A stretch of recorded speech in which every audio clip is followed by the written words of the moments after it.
ಸ್ನೇಹಿತರೆ ನಮಸ್ಕಾರ. ಇಫೈ ನ್ಯೂಸ್ಗೆ ಸ್ವಾಗತ. ಇವತ್ತು ನಾವು ಮಾಸ್ತಿಯಲ್ಲಿ ಕರ್ನಾಟಕ ಪಬ್ಲಿಕ್ ಸ್ಕೂಲ್ನಲ್ಲಿ ಅನಾವರಣಗೊಂಡಿರ್ತಕ್ಕಂಥ ಒಂದು ಅಡುಗೆ ಕೋಣೆಗೆ ಸಂಬಂಧಪಟ್ಟಂತೆ ಸುದ್ದಿಯನ್ನು ಮಾಡ್ತಾ ಇದ್ದೀವಿ. ಈ ಒಂದು ಸುಸಜ್ಜಿತವಾದ ಮತ್ತೆ ಆಧುನಿಕ ಶೈಲಿಯಲ್ಲಿ ನಿರ್ಮಾಣವಾಗಿರ್ತಕ್ಕಂಥ ಈ ಅಡುಗೆ ಕೋಣೆ ಏನಿದೆಯಲ್ಲ, ಈ ಅಡುಗೆ ಕೋಣೆಗೆ ಧನ ಸಹಾಯವನ್ನ ಮಾಡಿ, ಜೊತೆಗೆ ಈ ಒಂದು ಕರ್ನಾಟಕ ಪಬ್ಲಿಕ್ ಸ್ಕೂಲ್ ಏನಿದೆ, ಈ ಒಂದು ಪಬ್ಲಿಕ್ ಸ್ಕೂಲ್ ಕಟ್ಟಲಿಕ್ಕೂ ಕೂಡ ತುಂಬಾ ಸಹಾಯ ಮಾಡಿದ್ದಾರೆ. ಕಂಪ್ಲೀಟ್ ಜವಾಬ್ದಾರಿಯನ್ನ ತೆಗೆದುಕೊಂಡು ಈ ಒಂದು ಸ್ಕೂಲ್ ಅನ್ನ ತುಂಬಾ ಆಧುನಿಕ ಶೈಲಿಯಲ್ಲಿ ಅಂದ್ರೆ ಮಾಡರ್ನ್ ಶೈಲಿಯಲ್ಲಿ ನಿರ್ಮಾಣ ಮಾಡಿದ್ದಾರೆ. ಜೊತೆಗೆ ಕಿಚನ್ ಕೂಡ ಅಷ್ಟೇ ಅದ್ಭುತವಾಗಿದೆ.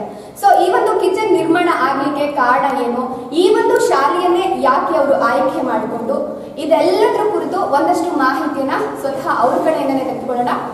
ಬನ್ನಿ ಸರ್. ನಮಸ್ತೆ. ನಮಸ್ತೆ ಸರ್. ಮೊದಲಿಗೆ ನನ್ನ ಕ್ವಶನ್ ಏನು ಅಂತಂದ್ರೆ, ಇದು ಕೇಳಿಗೆ ತುಂಬಾ ಚೆನ್ನಾಗಿದೆ ಸರ್. ಆಧುನಿಕ ಶೈಲಿಯಲ್ಲಿ, ಅದರಲ್ಲೂ ನಮ್ಮ ಗೌರ್ಮೆಂಟ್ ಸ್ಕೂಲ್ಗಳು ಆಧುನಿಕ ಶೈಲಿಯಲ್ಲಿ ನಿರ್ಮಾಣ ಆಗ್ತಿದೆ ಅಂತಂದ್ರೆ ತುಂಬಾ ಖುಷಿ ಆಗ್ತಿದೆ ಸರ್. ಸೊ ಈ ಪ್ಲಾನ್ ಯಾವ ರೀತಿ ಬಂತು ಅಂತ ಮೊದಲಿಗೆ ನನ್ನ ಕ್ವಶನ್. ಇದು ಬೇಸಿಕಲಿ ನಾವೆಲ್ಲ ಹಳ್ಳಿಯಿಂದ ಬಂದಿರೋದು, ಹಳ್ಳಿನಲ್ಲಿ ಗೌರ್ಮೆಂಟ್ ಸ್ಕೂಲಲ್ಲೇ ಓದಿರೋದು. ಈ ನಮ್ಮ ಗೌರ್ಮೆಂಟ್ ಸ್ಕೂಲು ನಾನು 1965-66 ಆ ಟೈಮಲ್ಲಿ ಗೌರ್ಮೆಂಟ್ ಸ್ಕೂಲಲ್ಲಿ ಹೋಗ್ತಾ ಇದ್ದಿದ್ದು. 2000ರಲ್ಲಿ ನಾವು ಅಮೇರಿಕಾದಿಂದ ಬಂದಾಗ ಆ ಸ್ಕೂಲ್ ಎಲ್ಲ ಬಿದ್ದೋಗ್ತಾ ಇತ್ತು. ಆವಾಗ ಆ ಸ್ಕೂಲ್ನ ಹೊಸದಾಗಿ ಕಂಪ್ಲೀಟಾಗಿ ಕಟ್ಟಿಸಿ ಎಲ್ಲ ಮಾಡಿದ್ವಿ.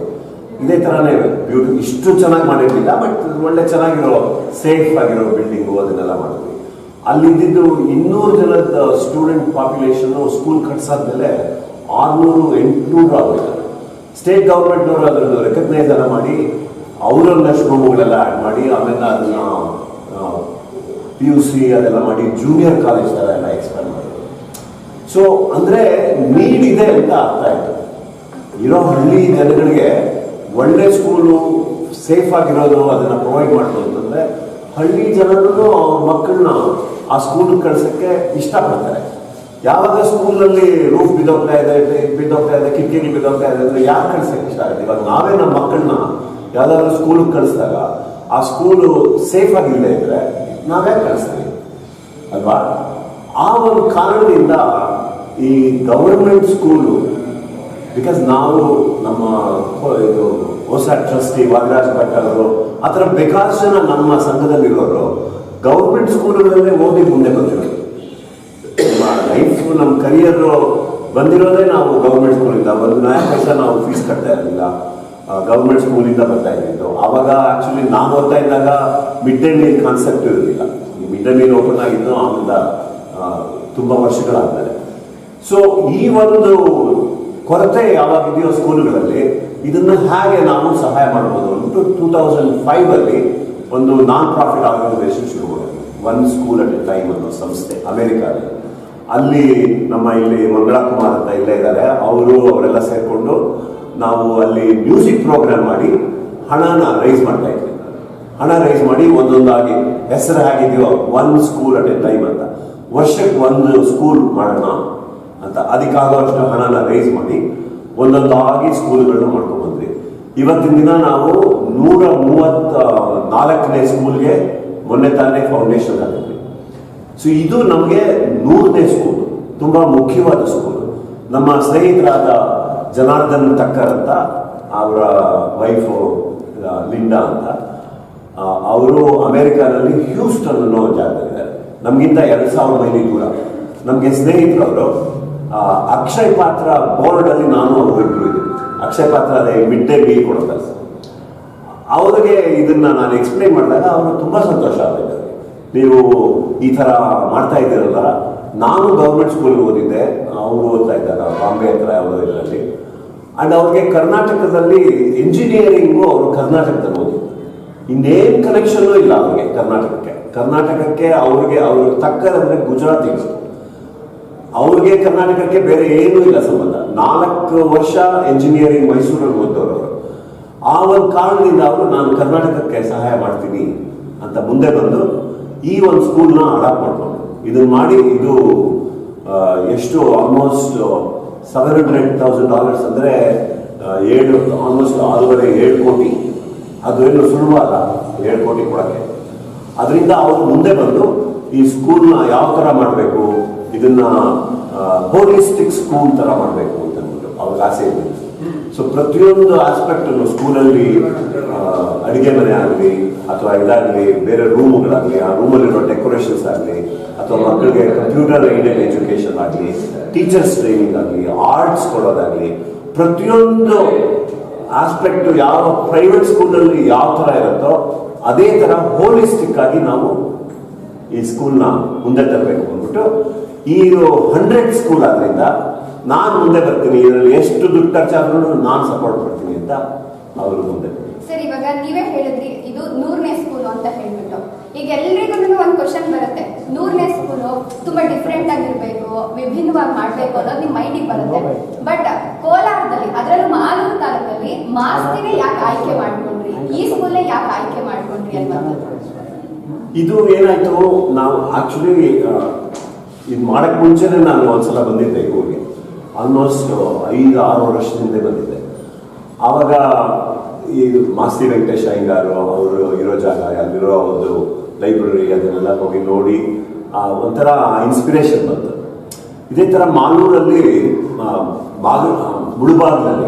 ಮುಳುಬಾಗಿಲಲ್ಲಿ DVG ಇದಾರಲ್ಲ, ಕರ್ನಾಟಕದ ಫೇಮಸ್ ಪೋಯೆಟ್, ಅವರ ಮನೆ ಬಿದ್ದೋಗ್ತಾ ಇತ್ತು. ಅದನ್ನು ಅವ್ರ ಮನೆ ಅವ್ರ ಸ್ಕೂಲ್ ಕೊಟ್ಟಿದ್ರು, ಗೌರ್ಮೆಂಟ್ ಸ್ಕೂಲ್ಗೆ. ಆ ಸ್ಕೂಲ್ನ ನಾವು ಅಡಾಪ್ಟ್ ಮಾಡಿಕೊಂಡು ಅಲ್ಲೂ 3.5 ಕೋಟಿ ತನಕ ಖರ್ಚು ಮಾಡಿ ಬ್ಯೂಟಿಫುಲ್ ಆಗಿ ಮಾಡಿದ್ವಿ. ಬಟ್ ಇದು 100ನೇ ಸ್ಕೂಲ್ ಆದ್ರಿಂದ ಈ ಕರ್ನಾಟಕ ಪಬ್ಲಿಕ್ ಸ್ಕೂಲ್ ಕಾನ್ಸೆಪ್ಟ್ ಅವಾಗ ಅಷ್ಟಿರ್ಲಿಲ್ಲ. ಇದು ಇವಾಗ ಹೊಸದಾಗಿ ಶುರು ಆಗಿರೋದು ಕರ್ನಾಟಕ ಪಬ್ಲಿಕ್ ಸ್ಕೂಲ್.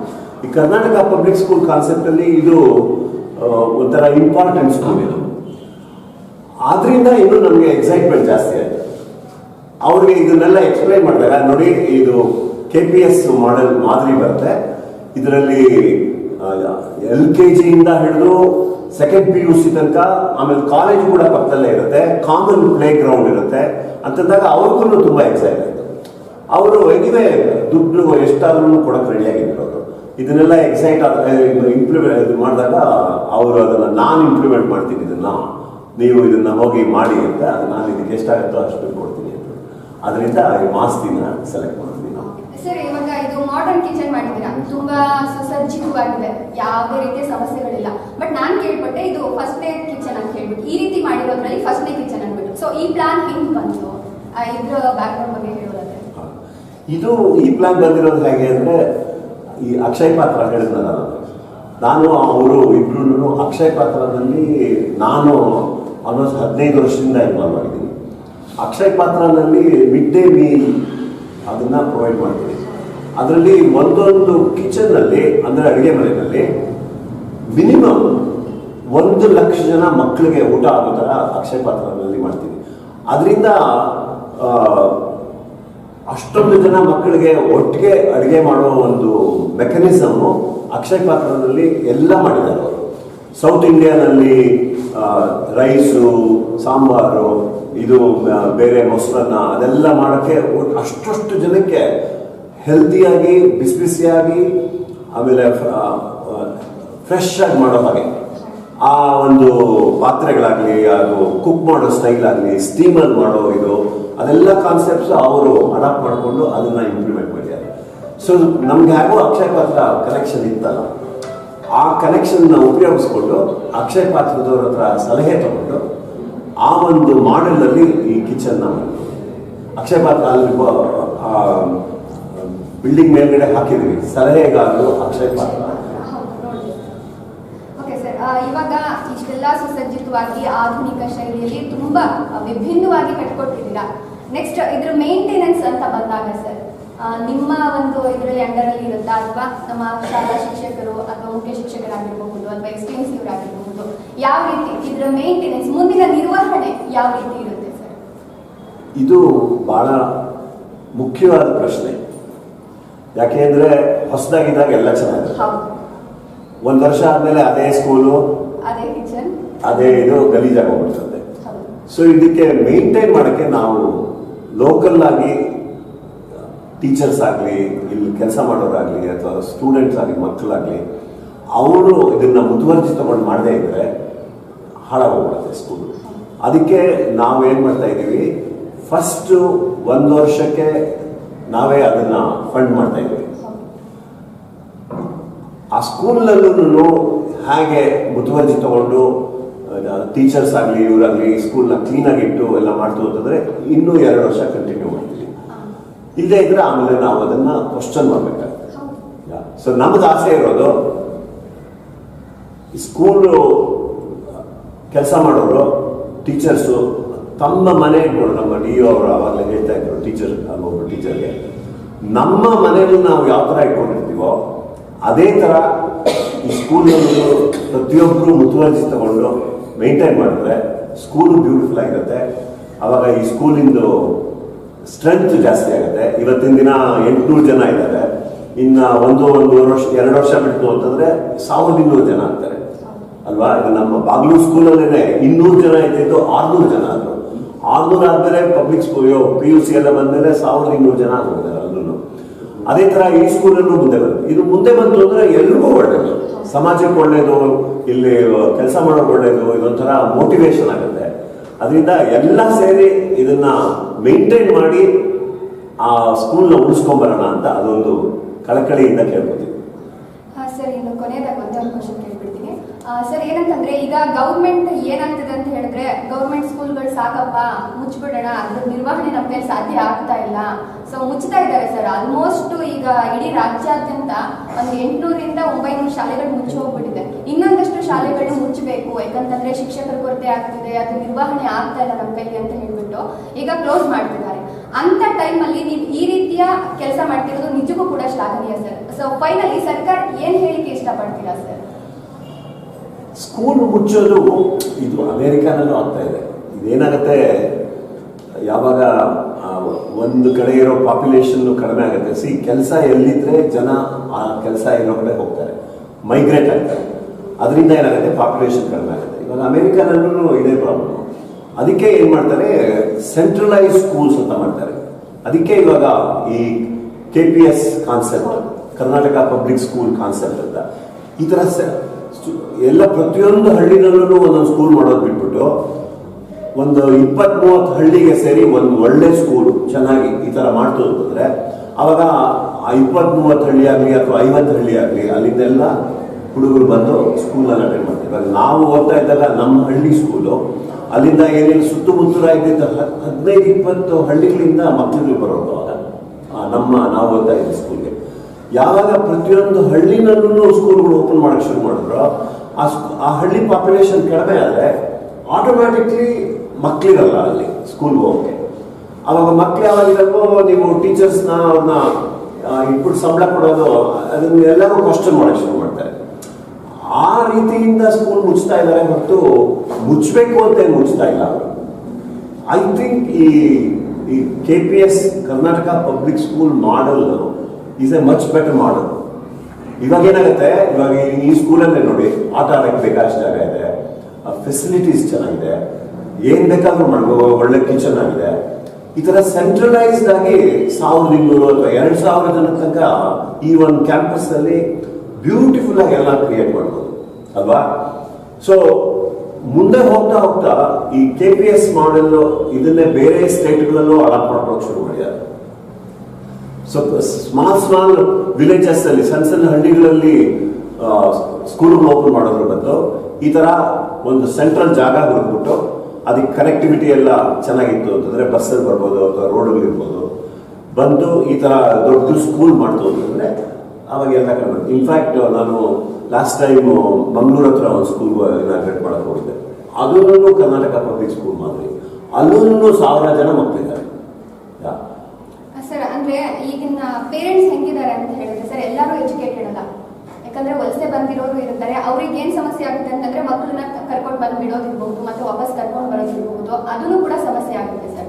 ಇನ್ನೊಂದ್ ಕಡೆ ಏನಾಗುತ್ತೆ ಅಂತಂದ್ರೆ ಈಗ ಹೆಣ್ಣು ಮಕ್ಕಳಿಗೆ ಅಷ್ಟು ಸುರಕ್ಷತೆ ಇಲ್ಲ. ನೀವೇ ನೋಡ್ತಿದ್ದೀರಾ, ಚಿಕ್ಕ ಮಕ್ಕಳಿಂದ ಹಿಡಿದು ವಯಸ್ಸಾದ ಮುದುಕಿರ ತನಕ ಕೂಡ ಬಿಡ್ತಾ ಇಲ್ಲ. ಇಂಥ ಟೈಮಲ್ಲಿ ನಾವು ಸೆಂಟ್ರಲ್ಲಿ ಸ್ಕೂಲ್ ಮಾಡ್ತೀವಿ, ಕರ್ಕೊಬಂದು ಮಕ್ಕಳನ್ನ ಬಿಡಿ ಅಂತ ಹೇಳಿದ್ರೆ ಪೇರೆಂಟ್ಸು ಬಿಡಕ್ಕೂ ಹಿಂದೆ ಮುಂದೆ ನೋಡ್ತಾರೆ. ಸೊ ಮಕ್ಕಳ ಸುರಕ್ಷತೆ ಇರಬಹುದು, ಮತ್ತೆ ಪೇರೆಂಟ್ಸ್ಗೆ ಒಂದು ಅವೇರ್ನೆಸ್ ಹೇಳೋ ತರ ಆದ್ರೆ ಯಾವ ರೀತಿ ಹೇಳ್ತೀರಾ? ಅದು ನೀವು ಹೇಳಿದ ಮಾತು ಅಷ್ಟು ಅಪ್ಲೈ ಆಗಲ್ಲ ಎಲ್ಲ ಕಡೆ. ಯಾಕೆಂದ್ರೆ ನಮ್ಮ ಮಾಲೂರಲ್ಲಿ ಒಂದು ಸ್ಕೂಲ್ ಮಾಡಿದ್ವಿ, ಮಾಲೂರಲ್ಲಿ ಗರ್ಲ್ಸ್ ಸ್ಕೂಲ್ ಮಾಡಿದ್ವಿ. ಅಲ್ಲಿ ನಾವು ಕಟ್ಸಿದ್ಮೇಲೆ ಅಲ್ಲಿದ್ದು 350 ಜನನೂ ಇದ್ರು. ಇವತ್ತಿನ ದಿನ 700-800 ಜನ ಆಗಿದ್ದಾರೆ.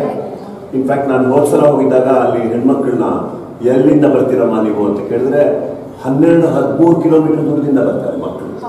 ಅಂದ್ರೆ ನಿಮ್ಗೆ ಹೇಗೆ ಗೊತ್ತಾಯ್ತು ಈ ಸ್ಕೂಲು ಅಂತಂದ್ರೆ ನಮ್ಮ ತಂದೆ ತಾಯಿ ಕೇಳಿದ್ದಾರೆ, ಈ ಸ್ಕೂಲ್ ತುಂಬಾ ಚೆನ್ನಾಗಿದೆ, ಈ ಸ್ಕೂಲ್ ಕಂಪ್ಯೂಟರ್ಸ್ ಇದೆ, ಟೀಚರ್ಸ್ ಚೆನ್ನಾಗಿದ್ದಾರೆ, ಎಲ್ಲ ಫೆಸಿಲಿಟೀಸ್ ಚೆನ್ನಾಗಿದೆ ಅಂದ್ಬಿಟ್ಟು ಅದರಿಂದ ನಮ್ಮ ತಂದೆ ತಾಯಿ ಅಲ್ಲಿಂದ ಕರ್ಕೊಂಡ್ಬಂದು ಬಸ್ಸಲ್ಲಿ ಕಳಿಸ್ತಾರೆ ಅಥವಾ ಇನ್ನೇನೋ ಮಾಡಿ ಒಂದು 8 ಜನ ಒಟ್ಟಿಗೆ ಏನಾದ್ರು ಮಾಡ್ಕೊಂಡೇನೋ ಬರ್ತಾರೆ. ಐ ಥಿಂಕ್ ಸ್ಕೂಲ್ ಚೆನ್ನಾಗಿತ್ತು ಅಂತಂದ್ರೆ ಎಂಥ ತಂದೆ ತಾಯಿಗಾದ್ರೂ ತಮ್ಮ ಮಕ್ಕಳಿಗೆ ಒಳ್ಳೆ ವಿದ್ಯಾಭ್ಯಾಸ ಕೊಡೋ ಥರ ಆಸೆ ಪ್ರತಿಯೊಬ್ಬರಿಗೂ ಇರುತ್ತೆ. ಅದರಿಂದ ಬಸ್ಗಳು ಕನ್ವೀನಿಯನ್ಸು ಅಥವಾ ಬೇರೆ ಇನ್ನೇನೋ ಕನ್ವೀನಿಯನ್ಸ್ ಇತ್ತು ಅಂತಂದ್ರೆ ಮಕ್ಕಳನ್ನ ಕಳಿಸ್ತಾರೆ. ಇದಕ್ಕೆ ನಮಗೆ ಪ್ರೂಫ್ ಇದೆ ಅಂಡ್ ಎಕ್ಸಾಂಪಲ್ಸ್ ಇದೆ. ಬೇರೆ ಸ್ಕೂಲ್ಗಳು ನಾವು ಮಾಡಿದೀವಲ್ಲ, ಬರ್ತಾರೆ 12-13 ಕಿಲೋಮೀಟರ್ ದೂರದಿಂದ ಬರ್ತಾರೆ ಮಕ್ಕಳು. ಒಟ್ಟಿನಲ್ಲಿ ನಮ್ಮ ಸರ್ಕಾರಿ ಶಾಲೆಗಳು ಹೈಟೆಕ್ ರೀತಿನಲ್ಲೂ ಇರ್ತವೆ. ಕಿಚನ್ ಇರಬಹುದು ಅಥವಾ ಕೊಠಡಿಗಳಿರಬಹುದು, ಎಲ್ಲವೂ ಕೂಡ ಹೈಟೆಕ್ ಮಾದರಿನಲ್ಲಿ ಮಾಡಿಕೊಟ್ಟಿರ್ತಕ್ಕಂಥ ಸಂಸ್ಥೆಯವರಿಗೆ ನಾನು ಥ್ಯಾಂಕ್ಸ್ ಹೇಳಲಿಕ್ಕೆ ಇಷ್ಟಪಡ್ತೀನಿ. ಇಷ್ಟೊಂದು ತಮ್ಮ ಅಮೂಲ್ಯವಾದ ಒಂದು ಸಮಯವನ್ನು ನಮ್ಮೊಟ್ಟಿಗೆ ಹಂಚ್ಕೊಂಡ್ರಿ ಸರ್, ತುಂಬಾ ಖುಷಿ ಆಯಿತು. Thank you sir. Thank you.